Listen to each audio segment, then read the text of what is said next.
historical context, and so we can see the evolution of this tradition. Now, this slide alone speaks volumes. This is 1947, Time magazine, and you have DDT. What's DDT? It used to be, it's an organochlorine. It's a tremendously potent deleterious substance, and lasts in the environment for decades, not years, decades. And yet, this was considered to be the golden bullet for farmers for years and years. And when the first administrator of EPA, Rocco House, and the EPA was, by the way, was founded by a Republican administration, a Republican president, Richard Nixon, they decided in 1972 to get rid of DDT because of what it did, especially to birds. We almost got to the point to lose the eagles. It was deadly to birds. And this was the complaint of Rachel Carson, who wrote her book in 1962, The Silent Spring. And eventually they banned DDT in 1972, and the industry heaped all sorts of insults against the EPA. But because it was a Republican administration that did it, the EPA survived the storm.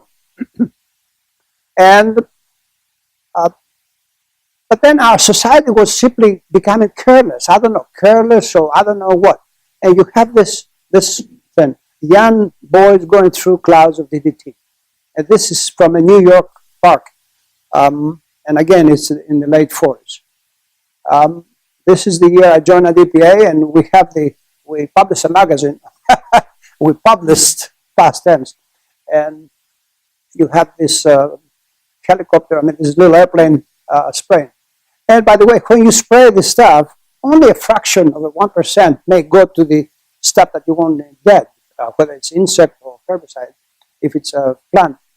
The rest becomes airborne, volatilizes, gets up in the atmosphere, and depending on the wind, it can go 5 miles, 10 miles, 50 miles.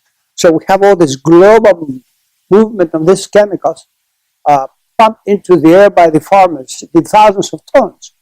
Because before, remember I spoke about the active ingredient and inert? Nobody really knows how much of the stuff is actually being sprayed. Because the active ingredient, nobody pays attention to them. So when you hear that California is using 40 million pounds of active ingredient, that's it. It could be 4 billion because of the other stuff that goes with the spraying of this active ingredient.